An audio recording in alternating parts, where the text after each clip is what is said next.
This is Rocky Snyder. At the tone, leave your name and message and I'll get back to you. Occupation? Surfer. Is that a job, surfer? Not really.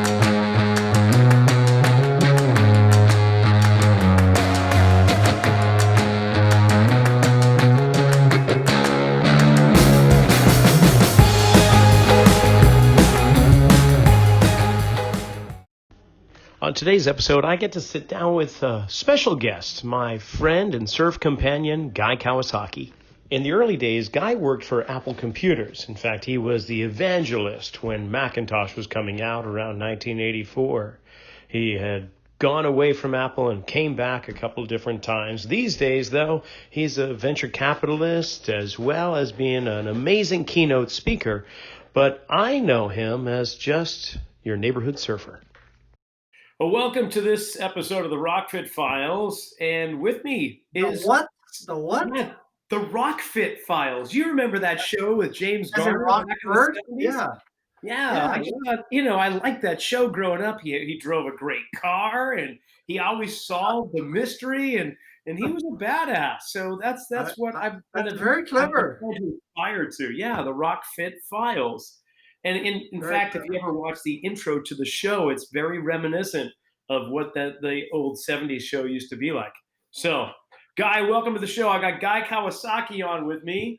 And, I think probably the last couple of years we've gotten to know each other more through our sons than anywhere else, through any other channels. Those kids can what is it about kids and their ability to learn faster than us? Did you ever notice that?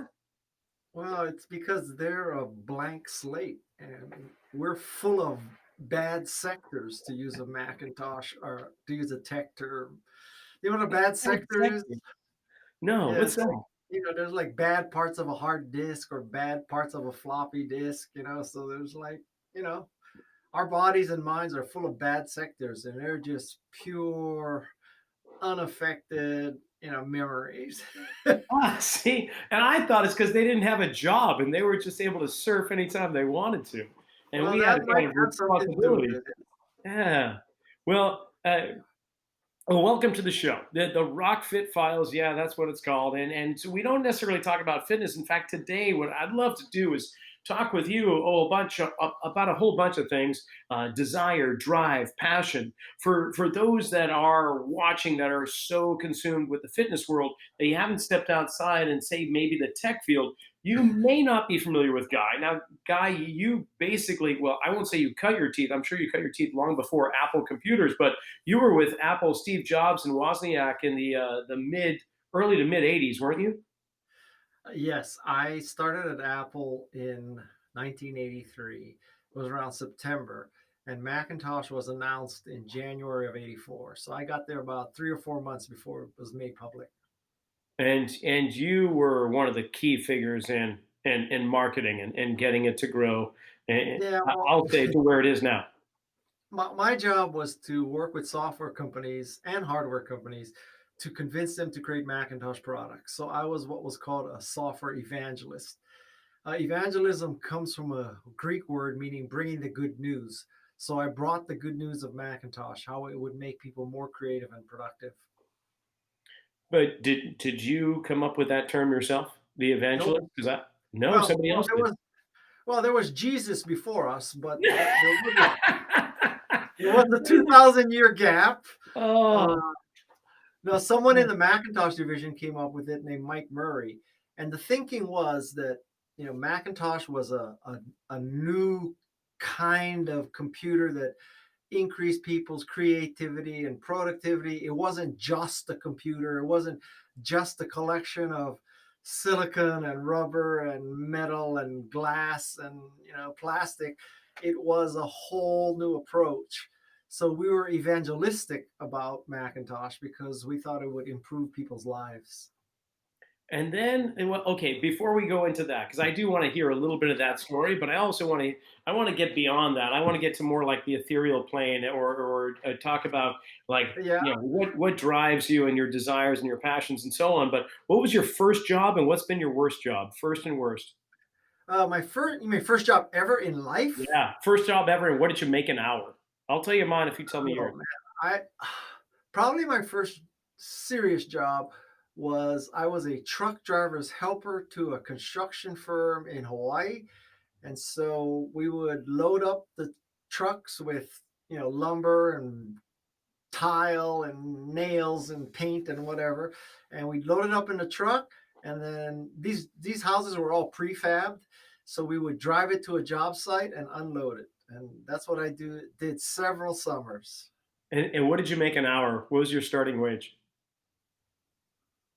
Well, I don't know, $4. I don't know, something like that. Oh, you were killing it. Okay, my first job was a dish. I was 13. I was a dishwasher. I made $2.90 an hour. Yeah, Yeah, yeah. Just okay. What was the worst job you've ever had? I never had any really bad jobs. I mean, Really? well, I think a lot of it is well just good fortune on my part, but I think a lot of it is a matter of perspective, right? And um, do you ever watch the show Dirty Jobs with Mike Rowe? I love it. Good guy. Okay. Yeah.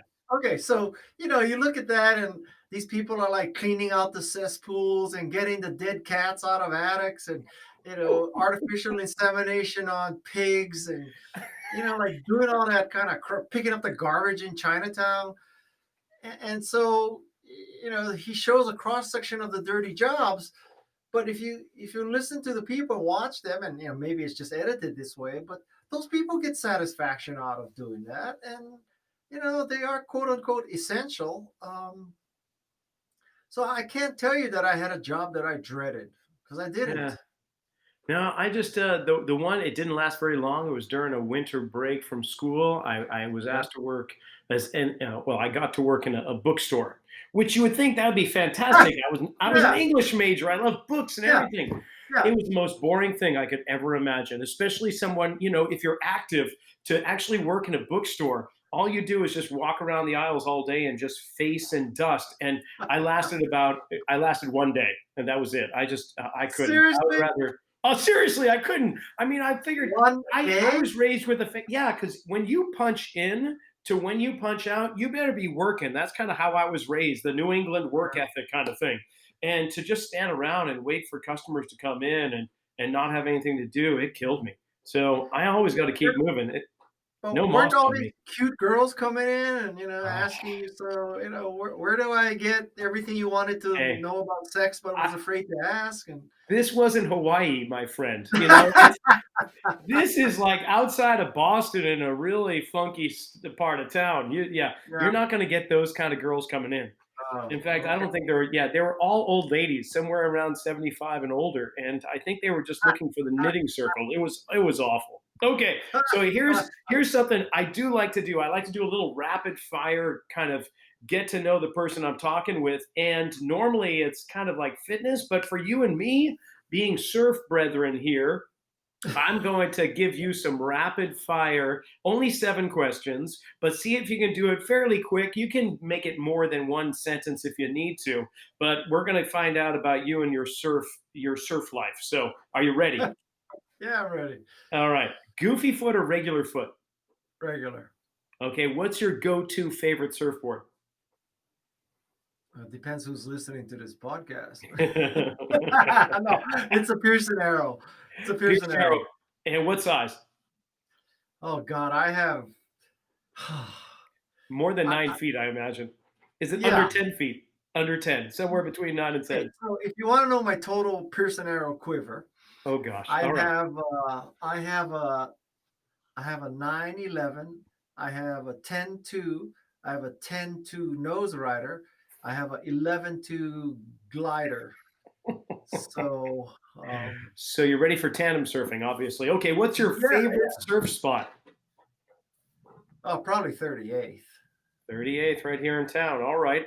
What spot or wave saw the best ride you've ever had? Oh, 38th. I mean, if you, you know, All right. basically, basically, I know there's a concept of people want to go surfing all over the world and try every break and all that. And, I understand that theory. And I go, I have gone surfing in Hawaii and India and all those kind of places. But I swear that, when all is said and done,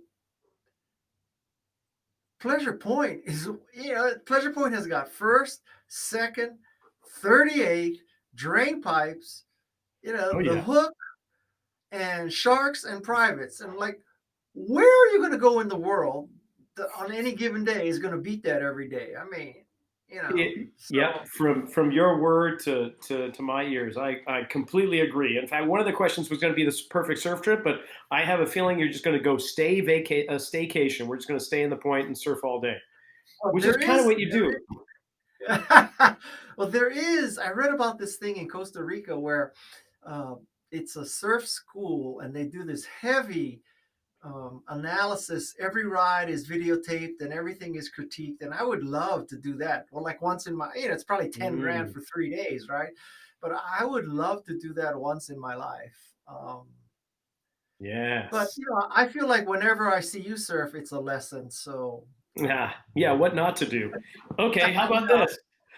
Surf etiquette pet peeve. What's your pet peeve when it comes to surfing? What do you see out there that drives you nuts? Okay. So, first of all, let me admit that I have dropped in on many a person. Okay. Well, that's how we And, met. well, yeah, okay. Is it really? I don't No, even know. no, Oh, no, no, we didn't, but so that's all right. so just, let me fall on my sword. I have dropped in on many a person. I have also sat inside like a dumbass when people are, coming across. So with those two caveats, I tell you, really, my pet peeve is at 38th. There are some people who are very good surfers, but they are such grouches, and they catch the wave, right in front of jacks, and they're in the face from jacks to drain pipes, and it's because they're good enough to do that, right? But they think that that whole face is all theirs just because they can do it. And I think, if you go to 38, you're kind of signing up to the fact that you are, somewhere between a kook and an intermediate, right? And so that describes 98% of the people there. And so if you're in the 99th and 100th percentile, and you go to 38th and you take the whole face and you get all morally indignant and scream at people and all that, like, my logic is, if you're freaking that good, go to first and second. Like, why are you here? Like, if Exactly. you're really good at surfing at 38th, it's part of, trying to have the friendliest break in the world. And we know we're all kooks. And so, you know, guess what? Whose fault is that? So that's my pet peeve. I Like, love how can it. you be, if you're, I look at some of these people, and you probably know the same people I do. I Yeah, we look don't at have how to good name they names, surf. but we know them. Yeah. Yeah. So I look at these people and they're like such good surfers. Frick, if I was a good surfer, man, I would be just ecstatic. I would be helping other people. I would be, you know, you really got me started here. So when you merge on a freeway, okay? So Yeah. let's say you're on the freeway and you're coming up on this on ramp, right? And so there are, I think, three kinds of drivers. One driver says, I'm going at the same speed. The person can merge in. Okay? Another one is, I'm a good guy. I'm going to slow down, make it really safe, really easy. And the third is the asshole who says, I'm going to speed up and ice this putz out. Okay? There are some people like that at 38. They are going all the way across the face. They are good enough to avoid you, but they're looking for the opportunity to honk their horn. And I cannot stand that. Tell me I that's not true. Tell me No, that's that's not true. so true. It is so true. And that happens at a lot of the beginner spots in town. Just people Right. think that I can do this, so I own the spot. Well, and I think because those are the type of surfers that don't want to go out to the more advanced spots because they're not Right. going to get as many waves, and they're going to have Right. to deal with the guys that are just as good or if not better. So why not be the schoolyard bully where you can take everybody around? You know? Exactly. Yeah. So yeah, Okay. that's my Last thing. kind of rapid fire that's turned into a long volley, but I love it. What's the worst wipeout? Tell me about that. Okay, so um, this is also a long story. So when I first started surfing, I started with paddleboarding, and don't ask me why. It's a long, sad story. So I started paddleboarding, and I became friends with Jeff Clark, Sure. and so Jeff Clark shaped me a paddleboard. And so the first time I went out with it, I went out with Jeff Clark. Okay. And so, like, I've been at this point, when you see me out there now, I've been surfing 6 years and you see how clueless I am now. So imagine 6 years ago when I knew absolutely nothing. Okay. And now So Jeff Clark, for the listening audience, Jeff Clark is the surfer who discovered, we'll say, who's credited with discovering Mavericks up in Half Moon right. Bay, just south of San Francisco, north of here. And it's a monster wave that can be measured anywhere between 50 to 80 feet on a really good day. So this is the guy that took you out for the first time. Good choice. Yes. Good choice, guy. Yes. Yeah. Okay. So I of course try to catch a wave, no clue what to do. And I totally lose it. I'm just like, tumbling around under the water. And I'm thinking, Jeff Clark is not going to let me drown. I have confidence in him. And so finally, I stop diving deeper and I get reoriented to which way is up. And Jeff Clark says to me, guy, I saw you fall and your legs were in the air and you were kicking and going deeper. And I thought, he'll figure it out. And that was my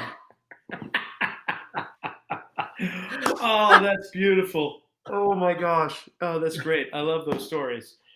Thank you. All right. So just looking over your life, you've done so many things, and you credit just being in the right place at the right time. But as well as I do, that there's a big part of who you are as a person that allows you the opportunities that present themselves in your life. It's not like you turn your back on opportunity. You allow opportunity to present itself to you, and whether or not you choose to follow a path or not, that's completely up to you. So you veered away from Apple, and I know you veered away at just in some ways maybe just the wrong time.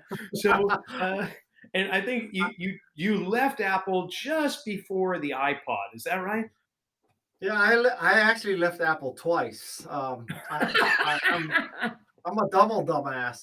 So I left Apple in 1987 and 1997. And then, believe it or not, Steve Jobs offered me another job and I turned him down. And so uh, let's just say that if I had stayed either time or taken that third job offer, I would be living on the cliff at Opal Cliffs, and I Privatize would the have, beach. yeah, and I would have a board concierge. So when I go out surfing, this person would be on the shore with all my boards, and I would just give him a signal, and he'd paddle out the next board for me if I wanted to change boards. That's how it would be. Ah. Instead, I'm at 38th and having to walk there. Mm. Well, having to walk. Oh, it sounds so painful just hearing that. Yes. And Oh, this is a so 1% problem. well, now you're doing different things today. You know Obviously, what else? yeah. Rocky, you know what else? If I had not quit Apple twice or turned Steve down, I would have a personal fitness trainer, one on one, not one of these classes with six other old fogies. It would just be me and the instructor. Whoa, I think that just got me in the side. Is that why we're not training? Okay, well we can work on that. I might have some space in my spot, my calendar. Oh, that's hilarious. Now, other similarities. We've written a few books, you and I. I've, of course, stuck with fitness and adventure sports for the most part, surfing, skiing, paddling, and so on. But you've been writing about well, there was the art of the start, so starting Yeah. up, the art of social media, The book that I've really enjoyed, and it's by my bedside, not that I've read it, I just enjoy looking at it, called Enchantment. I don't care. I got the royalty. That's Enchantment. Well, the library is going to want it back sometime, so I still have to pay for it. Be sure you Reality. disinfect it before you put it back. We got Reality Check, Selling the Dream, but your newest one was Wise Guy. Yeah. What, do, obviously, is this something you enjoy? Do you like writing? Do you like creating? What drives you? What gets you up in the morning and keeps you going? What is your drive? I have 2 more tuitions to pay for. You know how when you ask authors or you ask artists, what drives you, and the artist or the author or the singer or whatever says, well, it's my art, and I want to bring joy to people, and I want to make the world a better place. And then you ask me, and I tell you, I got 2 freaking tuitions to pay, man. I mean, I got 2 tuitions and a mortgage. So, and that's probably the honest answer. I mean, um, Yeah, the great fear. Fear is a great driving force that's right. in Tom economic Clancy. insecurity. Tom Clancy, this is a great Tom Clancy story. So at a press conference for his latest book, or at the time, because he's dead now, some reporter asked Tom Clancy, "What's your latest book about?" And Tom Clancy's answer was, "It's about $25." So if you ask an author what makes you motivated, the honest answer is an advance. That's always helpful for sure.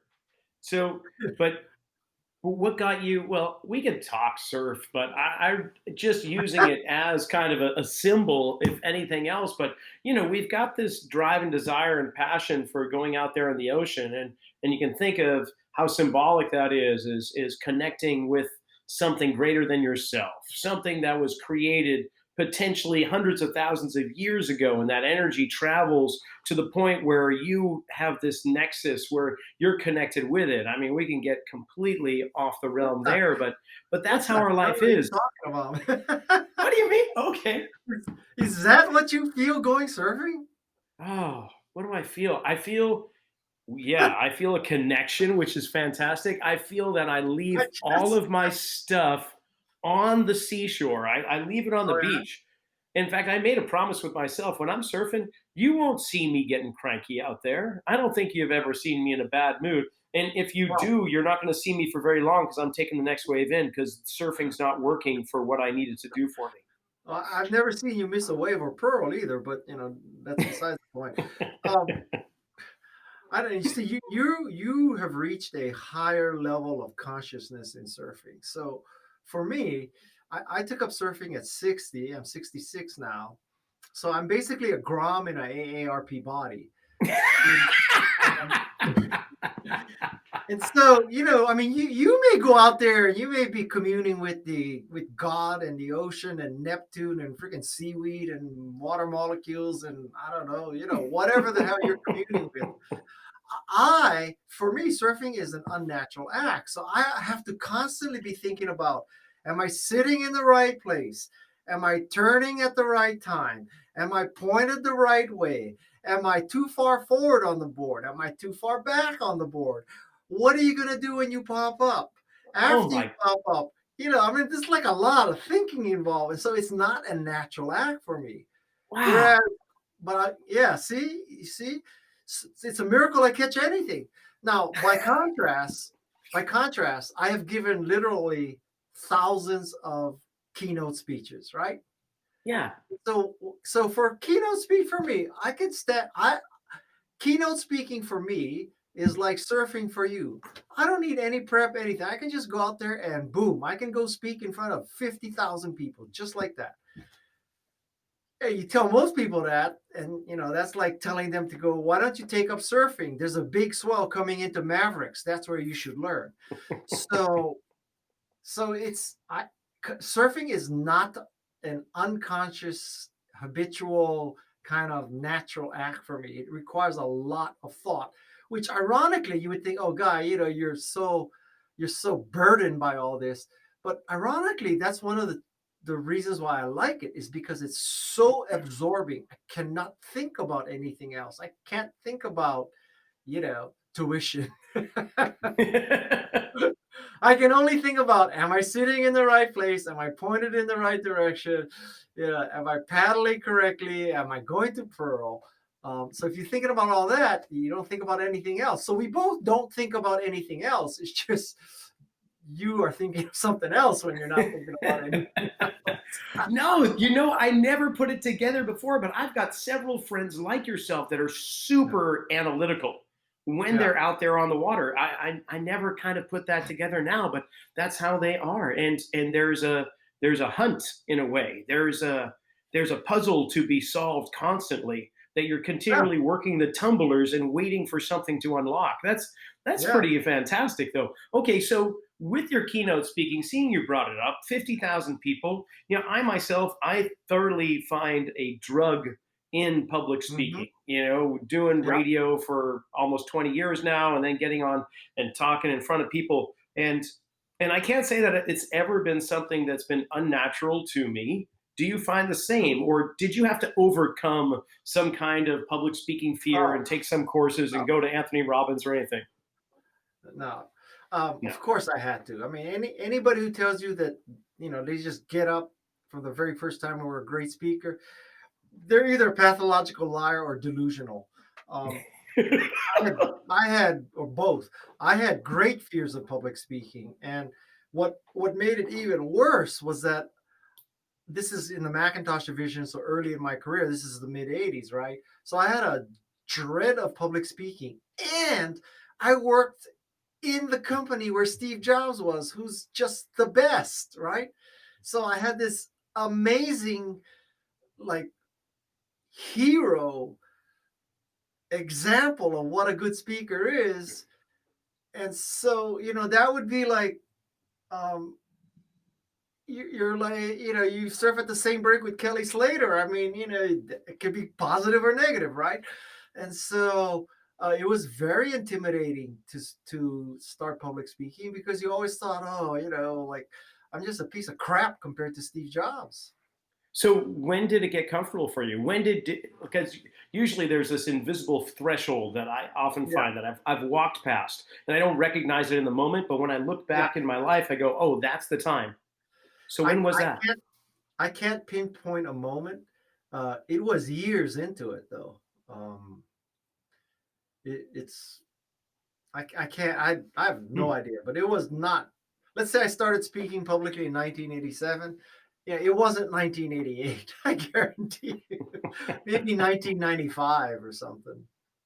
And do you like looking at, I mean, you must practice to some degree, or at least in the early ages of your Yeah. public speaking, you would have some coaches or at least read up on how No, to present. Uh, Was it all organic? so I've written many pieces and I've talked many times about how to be a great keynote speaker.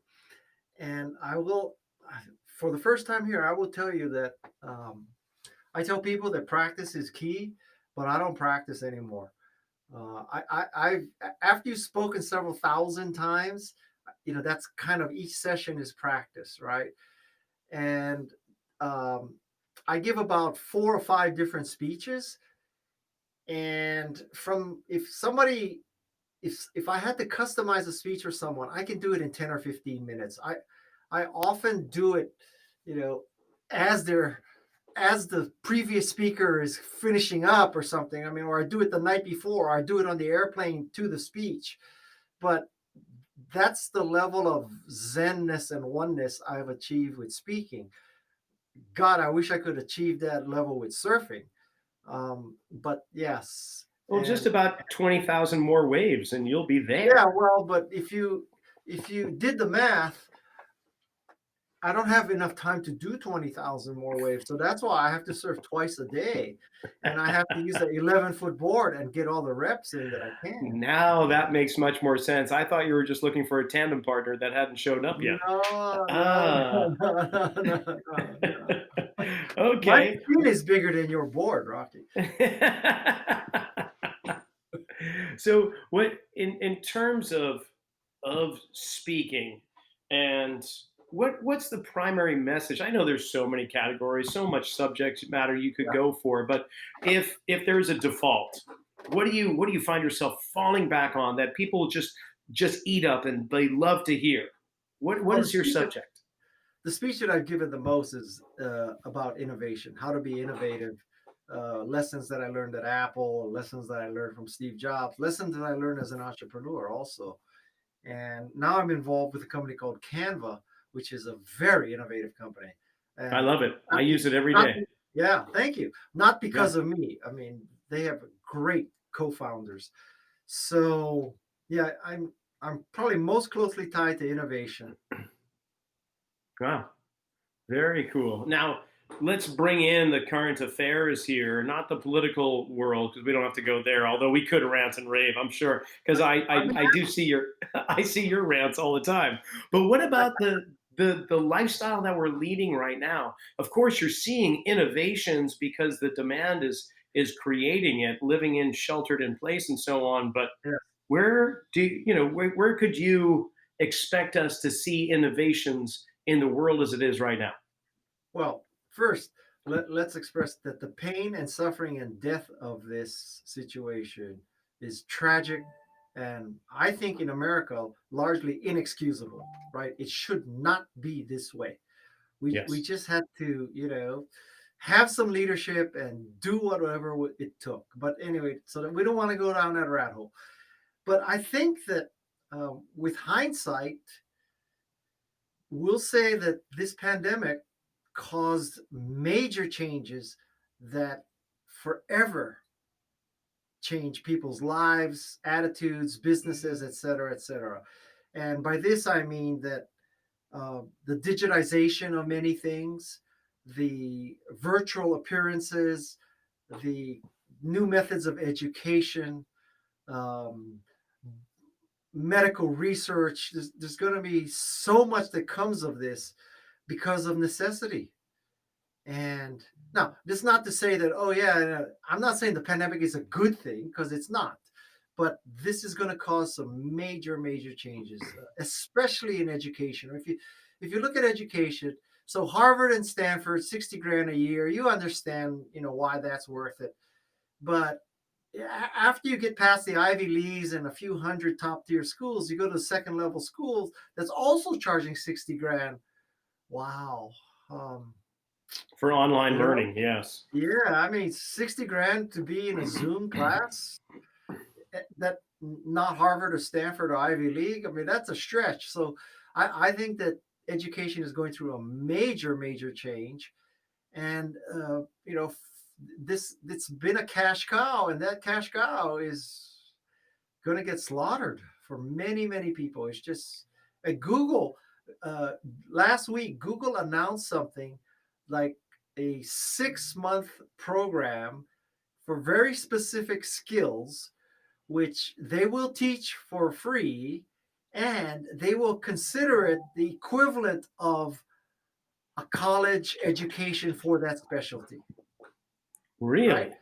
Yeah, yeah, yeah. So that is amazing. So I don't know. I'm making this up, but let's say that it's a 6 months course in data analytics. So you take this 6-month course from data analytics, and Google says, we'll hire you for a data analytics job. You don't need a BS in computer science. Well, holy crap. I mean, that's a game changer. Wow. Yeah. That yeah, that will turn things around quite a bit. I mean, in regards, if we've got more corporations like that that are just saying we will teach you everything you need to know in a specific category, and then we'll come around and hire you. Yeah. Yeah. Wow. I see.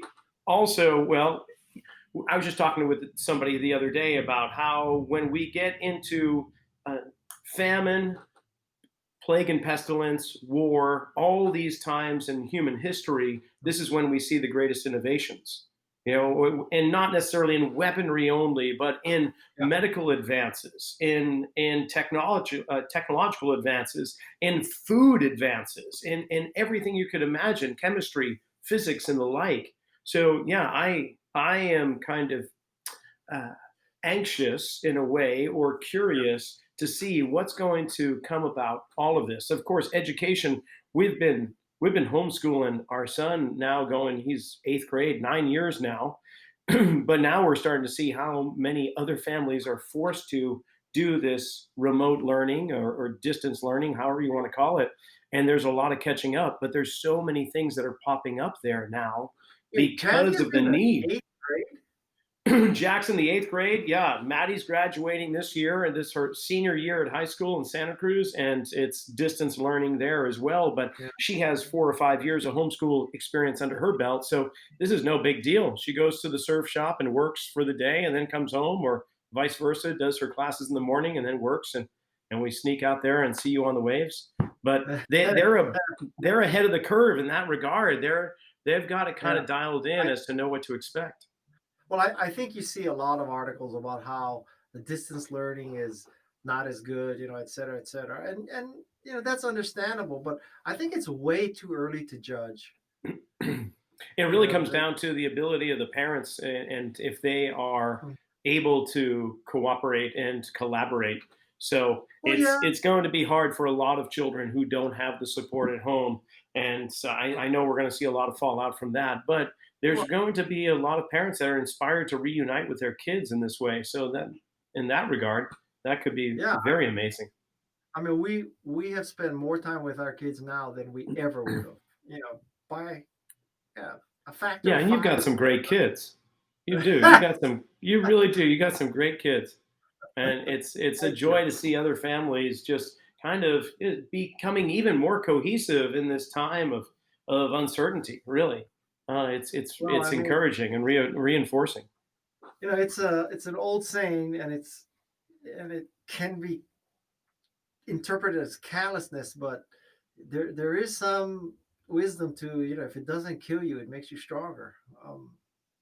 Yeah, And Nietzsche kind of had every now and then he'd have something good to say. yeah, but this is literally true, right? Because the pandemic can kill you. Yeah, We're not talking just about paddling across the Monterey Bay with Frosty. Um, no, this literally can kill you. So oh man. Well, this has been fun. I've really enjoyed our time. Um, thanks for putting some time aside outside of catching waves, and of course, the next that was high set that tide comes anyway. through. It was exactly, and so now that the tide's going to be pulling back in the next hour or so, we've got to kind of get off the air and go paddle out. But We have our I really priorities. appreciate it. It's exactly right. I mean, we only do this so that we can surf, right? I think I might get in a new occupation though. Surf concierge has a nice ring to it. Yeah, Um, yeah. and, and you know, I got to tell you, if you really want to, instead of Costa Rica, if you want to try out Kelly's Surf Ranch in outside of Fresno, Lemoore, I Jack and don't I have. went there the week before COVID came into Oh, really? effect, and they do that. They will videotape you in between your sessions. You could go over with the surf coach and find out what you're doing right and wrong. And therefore, I'm saying this because if you decide to drop dollar on that trip, I would gladly be your concierge or a Sherpa, whatever you want. Even Well, photographer. I'll sit on the back how, of the wave runner. how much does that cost? Oh, well, Like 15 grand or another, yeah, there was another keynote speaker who was a former client of mine who was one of the co founders of Netflix there. He was kind enough to invite me as a guest. And something. so I think it's somewhere in the neighborhood of 5 or 6 thousand or more per person for the day. It's a ridiculous amount that I was not able to put aside. I think actually now it's eight, but but I was humbly accepting a very generous offer of being his guest there, Yeah. and it was amazing. And I was able to take Jack with us, so he'll have a lifetime experience that will be hard to to do better than in any time to come. So But like I Jack is say, doing the surf ranch? yeah, if you want to go, it's a fantastic place. Great food, all that. Yeah, I know Nate would love it. Yeah. Yeah, well, if and when I cash out a Canva, maybe we'll do that. Right. Okay. Well, Guy, thanks so much. This has been a Thank you. blast, and if the schedule allows it, somewhere and down the road, maybe in between winter swells, we'll get together again and do this. Well, it's not going to be in the winter swell because I don't do anything over 3 for 4 feet. So Well, we're going to work on that then. Yeah, you do that. Come to my paddle out, okay? I'm sure to say a few good words. All All right, right. you better. I'll come back and haunt you. All right, take care. Thank you.